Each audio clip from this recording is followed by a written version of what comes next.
जो भाषा के नाम पर, जाति के नाम पे, कास्ट के नाम पे, धर्म के नाम पे विभिन्न कॉलेज यूनिवर्सिटियों में भेदभाव किया जाता है, उसके लिए ये एक्ट को लाना बहुत जरूरी है। महिलाएं यूजीसी का इस्तेमाल नहीं कर सकती है, वो भी यूजीसी एक्ट का इस्तेमाल कर सकती हैं अगर उनके साथ किसी भी तरह की प्रताड़ना होती है। तो जो हैंडीकैप्ड व्यक्ति हैं हमारे इस देश में, वो किसी भी समुदाय से आते हैं, अगर वो सवर्ण समुदाय से भी आते हैं और उनके साथ प्रताड़ना होती है तो वो भी इस एक्ट का इस्तेमाल कर सकते हैं। तो ये जो गलतफहमी हमारे समाज में फैलाई गई है, उस गलतफहमी को हम लोग दूर करेंगे। जो इस एक्ट का विरोध करते हैं उनको ये जानना चाहिए कि उससे 100 में अगर 95% के हक की बात हो रही है, उसके महिलाओं के बारे में, दिव्यांग के बारे में, SC ST OBC माइनॉरिटी के बारे में, तो कुछ लोग जो उस मानसिकता से हैं उसको इस सरकार के समर्थन में आना चाहिए। यूजीसी गाइडलाइन 2026 को लेकर बहुत ही जोरदार तैयारी हम लोगों की है और बेगूसराय की धरती वैसे भी क्रांति की धरती रही है। आप लोगों को याद होगा कि मंडल कमीशन जब आया था तो बेगूसराय ने बहुत बड़ा मैसेज दिया था इस पूरे बिहार में,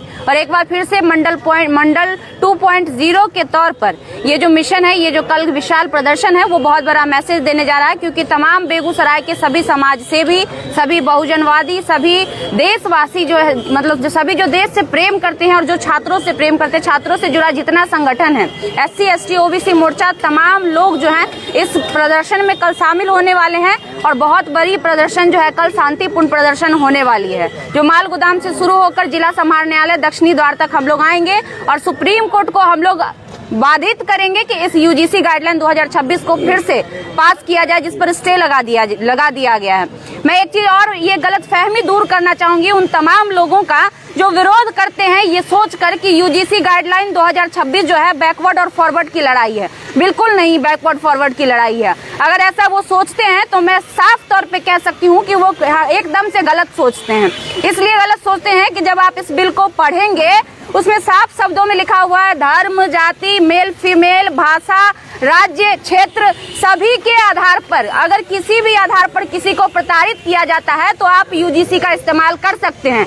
मैं पूछना चाहती हूँ, क्या सवर्ण समाज की महिलाएं यूजीसी का इस्तेमाल नहीं कर सकती है? वो भी यूजीसी एक्ट का इस्तेमाल कर सकती हैं अगर उनके साथ किसी भी तरह की प्रताड़ना होती है। तो जो हैंडीकैप्ड व्यक्ति हैं हमारे इस देश में, वो किसी भी समुदाय से आते हैं, अगर वो सवर्ण समुदाय से भी आते हैं और उनके साथ प्रताड़ना होती है तो वो भी इस एक्ट का इस्तेमाल कर सकते हैं। तो ये जो गलतफहमी हमारे समाज में फैलाई गई है, उस गलतफहमी को हम लोग दूर करेंगे और ये बताएंगे कि महाविद्यालयों में इक्विटी लाने के लिए ये जो एक्ट है वो कितना जरूरी है। और मुझे उम्मीद है कि सुप्रीम कोर्ट इस पर विचार करेगी और ये आंदोलन बहुत ही कारगर साबित होगा और आने वाले समय में यह एक्ट जो है फिर से लागू किया जाएगा। कुछ सवाल आ रहे हैं कि संशोधन होना चाहिए, जो एक्ट लाया जा रहा है उसमें जो एक समाज है वो सशंकित है कि हमारे ऊपर ज्यादा इसका बेजा इस्तेमाल हो सकता है, इसको लेकर क्या कहना है? देखिए, वैसे भी जब भी कोई FIR होती है तो बिना अनुसंधान के कार्रवाई नहीं होती है। और नया जो BNS आया है, आपको भी पता होगा अच्छे से कि 7 साल से कम उम्र की जितनी भी सजा होती है उसमें डायरेक्ट अरेस्टिंग नहीं होती है। क्यों ये अनुसंधान, क्यों बदलाव किया गया? इसलिए क्योंकि फर्जीवाड़ा होता था, फर्जी तरीके से बहुत सारे लोगों को फंसाने की कोशिश करते थे। तो उसी तरह इस एक्ट में अगर ये संशोधन लाया जाए, अगर ये रखा जाए बात कि अगर वो बिल फर्जी पाया जाता है तो उस व्यक्ति पे या जिस पर भी ये लगाया गया आरोप वो कतई नहीं लगेगा और उस पर किसी भी प्रकार की FIR नहीं होगी। इस बात में किसी को आपत्ति नहीं है, हम तमाम लोगों को आपत्ति नहीं है। लेकिन हाँ, अगर वो सही पाया गया तो निश्चित तौर पर उनके ऊपर कार्रवाई होनी चाहिए। इसलिए कार्रवाई होनी चाहिए कि अभी भी महाविद्यालयों में इस तरह की चीजें होती है, मैं ये दावे के साथ कह सकती हूँ। बहुत सारा महाविद्यालय तो ऐसा है अभी के डेट में जहाँ पर टाइटल देखकर एडमिशन दिए जाते हैं, जिसके हजारों उदाहरण है। हर साल 100 FIR ऐसे दर्ज होते हैं जिसमें ये बताया जाता है कि बैकवर्ड कम्युनिटी के, दलित कम्युनिटी के छात्रों के साथ शोषण किया जाता है, उन्हें प्रताड़ित किया जाता है। तो अगर ये नहीं है तो फिर ये लाने की आवश्यकता क्यों पड़ी? ये सोचने वाली बात है। और मैं बता दूं कि 1956 से यूजीसी गाइडलाइन चल रहा है महाविद्यालय में, ये कोई पहली बार नहीं आया है जो लोग इतना उतावले हो रहे हैं। हाँ, इस पर सख्ती नहीं बरती जा रही थी, जिस पर सख्ती बरतने के लिए ही एक्ट की आवश्यकता पड़ी। और ये एक्ट कहीं से भी गलत नहीं है। और तब बेगूसराय की तमाम जनता, तमाम छात्र पूरे बिहार में कल ये मैसेज देने वाले हैं, ये एक्ट का आना अति आवश्यक है और ये एक्ट आएगा, इसके लिए पुरजोर प्रदर्शन हम लोग करने वाले हैं। खुशबू रॉय, इंडियन इंक्लूसिव पार्टी की प्रदेश प्रवक्ता। कल के प्रदर्शन में प्रशासन का कितना सहयोग मिलने वाला है? देखिए, सबसे पहले आप सभी को बहुत बहुत धन्यवाद देते हैं कि आप हमारी आवाज़ बेगूसराय के आम आवाम तक पहुंचा रहे हैं और बेगूसराय के जो 85% बहुजन है उसमें ये भाग लेने जा रहे हैं, जिसमें सभी वर्ग के, सभी धर्म के लोग इसमें सम्मिलित हो रहे हैं। और यूजीसी एक्ट लागू होना चाहिए, ये सभी के लिए समान अवसर देता है। Promotion of equality of education, higher education, उसके लिए ये लॉ लाया गया था। और इस लॉ में समान वर्ग के महिलाओं के लिए भी है, दिव्यांग के लिए भी है, और ख़ास करके SC ST OBC और माइनॉरिटी वर्ग के जो भी बच्चे हैं, जो भाषा के नाम पर, जाति के नाम पे, कास्ट के नाम पे, धर्म के नाम पे विभिन्न कॉलेज यूनिवर्सिटियों में भेदभाव किया जाता है, उसके लिए ये एक्ट को लाना बहुत ज़रूरी है।